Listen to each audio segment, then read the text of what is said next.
Welcome friends, ரெகடி கேசே serial இன்னைக்கு எபிசோட்ல வரக்கூடிய சுவாரஸ்யமான சீன்ஸ் பத்தி பார்க்கலாம். ஸ்ருதியோட அம்மா ஸ்ருதியோட அப்பாட்ட கேட்டுட்டு இருக்கிறாங்க. முத்து கூட பிரச்சனை பண்ண சொன்ன அந்த 2 பேர் இன்னும் வரவே இல்லையே அப்படின்னு கேட்டுட்டு இருக்கிறாங்க. முத்துவை எப்படியாவது தூண்டி விட்டு பிரச்சனை பண்ண வைக்கணும், நம்ம ரிலேஷன்ல யாராவது ஒருத்தரை முத்து அடிச்சிட்டாலே போதும் அப்படின்னு சொல்றாங்க ஸ்ருதியோட அம்மா. முத்துவோட ஃபேமிலியில இருக்கிறவங்களே முத்துவை வெறுக்கணும், அதுக்கப்புறமா ஸ்ருதியையும் மாப்பிள்ளையும் நம்ம வீட்டோட நம்ம வச்சுக்கலாம் அப்படின்னு சொல்றாங்க ஸ்ருதியோட அம்மா.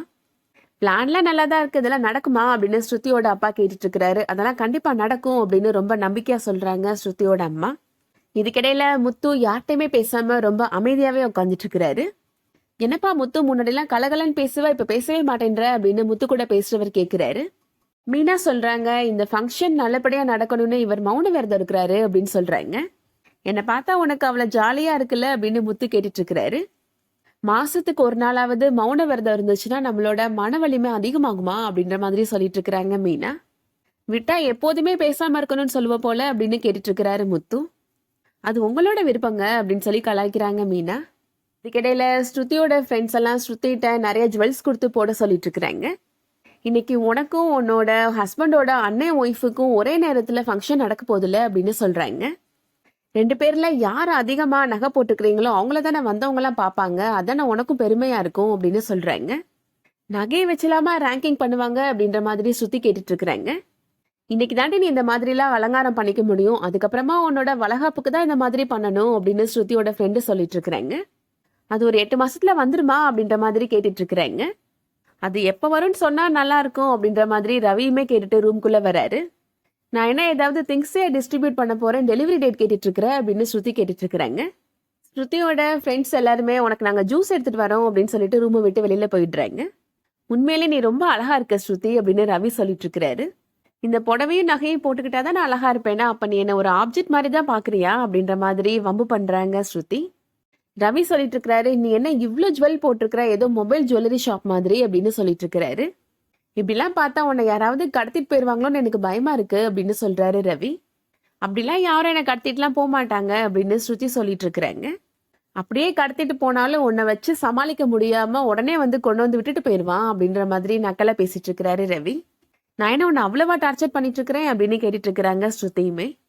இதுக்கிடையில வித்யா ரோகிணிட்ட அங்க ஸ்ருதியுமே சூப்பரா மேக்கப் போட்டு ரெடி ஆயிட்டா, அவ கையை கழுத்துல எல்லாம் நிறைய ஜுவல் போட்டிருக்கிறா அப்படின்னு சொல்றாங்க. ஆனா உன் மாமியார் அதை பார்த்தாங்கன்னா நீயே அவ்வளவு ஜுவல் போடலன்னு கேட்க போறாங்க அப்படின்னு சொல்றாங்க. என்னமோ உன் அப்பா மலேசியாவை வித்து கையில பணம் கொண்டு வர போறாருல நினைச்சிட்டு இருக்கிறாங்க அவங்க அப்படின்னு சொல்றாங்க. ஆமாண்டி, இதை வச்சு பெரிய பிரச்சனையே ஆக போகுது அப்படின்னு சொல்லிட்டு இருக்கிறாங்க ரோகிணி. ஆனா அதுக்கெல்லாம் முன்னாடி இந்த ஃபங்க்ஷன் நடக்க முடியாம ஏதாவது பெரிய பிரச்சனை ஆகணும் அப்படின்னு சொல்றாங்க. நீ சொன்ன ஆள் வந்துருவான்ல, கண்டிப்பா முத்துவை குடிக்க வச்சிருவான்ல அப்படின்னு கேட்டுட்டு இருக்கிறாங்க. அதெல்லாம் கண்டிப்பா வந்துடுவான் அப்படின்னு வித்யா சொல்லிட்டு இருக்கிறாங்க. வித்யா அவங்க சொன்ன ஆளுக்கு ஃபோன் பண்ணி பேசுறாங்க. நான் எல்லா சரக்கையும் வாங்கிட்டு வந்துட்டு இருக்கிறேன் மேடம், கண்டிப்பா நீங்க சொன்ன ஆளை சரக்குலே மிதக்க வச்சிருவேன் அப்படின்னு சொல்லிட்டு இருக்கிறாரு. இதுக்கிடையில ஸ்ருதி போடுறதுக்காக துளசி மாலையை கொண்டு போறாங்க ஸ்ருதியோட அம்மா. ஃபங்க்ஷன்ல வந்த லேடி கேட்டுட்டு இருக்கிறாங்க, நீங்க ரோஜாப்பூ மாலை போடாம துளசி மாலை போட போறீங்க அப்படின்னு கேக்குறாங்க. இதுதாங்க எங்க ஊர் வழக்கம் அப்படின்னு சொல்லிட்டு போறாங்க ஸ்ருதியோட அம்மா. இதுக்கிடையில பின்னாடியே விஜயா இப்போ ரோஜாப்பூ மாலையை கொண்டு போறாங்க. முத்து மீனாட்ட சொல்லிட்டு இருக்கிறாரு, இன்னைக்கு ஃபங்க்ஷன்ல கண்டிப்பா ஒரு பிரச்சனை நடக்க போகுது அப்படின்னு சொல்றாரு. ஏன் நீங்க ஏதாவது பிரச்சனை பண்ண போறீங்களா அப்படின்னு மீனா கேட்டுட்டு இருக்கிறாங்க. என்னாலலாம் பிரச்சனை ஆகாது, இந்த மாலை தான் பிரச்சனை பண்ண போகுது அப்படின்னு சொல்றாரு முத்து. நீ கவனிச்சியா மீனா, ஸ்ருதியோட அம்மா துளசி மாலை தான் போடுவேன்னு சொல்லிட்டு இருக்கிறாங்க, எங்க அம்மா பின்னாடியே ரோஜாப்பூ மாலை கொண்டு போறாங்க அப்படின்னு சொல்றாரு. கண்டிப்பா இந்நேரத்துக்கு இதை வச்சு ஒரு பிரச்சனை நடந்துட்டு இருக்கும் அப்படின்னு சொல்றாரு. அதே மாதிரி இப்போ ஸ்ருதியோட அம்மா அவங்க கொண்டு வந்த துளசி மாலையை தான் போடணும் அப்படின்னு ஸ்ருதிட்ட சொல்லிட்டு இருக்கிறாங்க. இதுதான் எங்க ஊர் வழக்கம் அப்படின்னு சொல்லிட்டு இருக்கிறாங்க. விஜயா சொல்லிட்டு இருக்கிறாங்க, ஃபங்க்ஷன் ஒண்ணு உங்க ஊர்ல நடக்கல, இந்த ஊர்ல தானே நடக்குது அப்படின்னு சொல்லிட்டு இருக்கிறாங்க. ஸ்ருதி இப்ப எங்க வீட்டுக்கு வந்துட்டா, அவ எங்க வீட்டு பொண்ணாயிட்டா அப்படின்னு சொல்றாங்க விஜயா. நாங்க ஃபங்க்ஷனுக்கு எப்போதுமே ரோஜாப்பூ மாலை தான் போடுவோம் அப்படின்னு சொல்லிட்டு இருக்கிறாங்க விஜயா. நாங்க தானே இந்த ஃபங்க்ஷனை அரேஞ்ச் பண்ணணும், இவ துளசி மாலை தான் போடணும் அப்படின்ற மாதிரி ஸ்ருதியோட அம்மாவுமே விட்டு கொடுக்காம பேசிட்டு இருக்கிறாங்க. உங்க மருமக ரோகிணிக்கும் இங்க ஃபங்க்ஷன் நடத்தணும்னு சொல்றப்ப நாங்களும் சரின்னு தானே சொன்னோம், இந்த மாலை விஷயத்துல கூட நீங்க விட்டு கொடுக்க மாட்டீங்களா அப்படின்னு கேட்டுட்டு இருக்கிறாங்க ஸ்ருதியோட அம்மா. அது வேற விஷயம், இந்த விஷயத்துல எல்லாம் எங்களால விட்டு கொடுக்க முடியாது அப்படின்னு விஜயாவுமே விடாப்பிடியா நின்றுட்டு இருக்கிறாங்க. நான் சொல்றதுதான் நீ கேட்கணும் ஸ்ருதி, இந்த மாலை தான் நீ போடணும் அப்படின்னு சொல்லிட்டு இருக்கிறாங்க ஸ்ருதியோட அம்மா.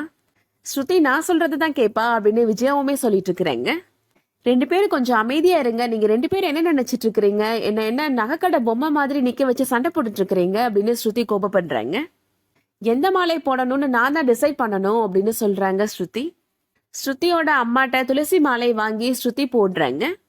என்ன ஸ்ருதி இப்படி பண்ணிட்டா அப்படின்னு விஜயா நினைச்சிட்டு இருக்கும் போதே விஜயா கையில இருந்த மாலையும் வாங்கி போட்டுக்கிறாங்க. அதை பார்த்த ஸ்ருதியோட அம்மா விஜயா 2 பேருமே ரொம்ப சந்தோஷப்படுறாங்க. இதோட இன்னைக்கான எபிசோட் முடியுது. ஒரு பக்கம் ஸ்ருதியோட அம்மா, ஒரு பக்கம் ரோகிணி 2 பேருமே இப்போ முத்துவை தூண்டி விட்டு பிரச்சனையை உருவாக்கணும் அப்படின்னு முடிவு பண்ணியிருக்கிறாங்க. இவங்க போடுற பிளான்ல சிக்காம முத்து தப்பிப்பாரா? வெயிட் பண்ணி பார்க்கலாம். இந்த வீடியோ பிடிச்சிருந்துச்சுன்னா லைக் பண்ணிக்கோங்க. சீரியல் அப்டேட்ஸ்க்கு நம்ம சேனலை சப்ஸ்கிரைப் பண்ணிக்கோங்க. தேங்க்ஸ் ஃபார் வாட்சிங்.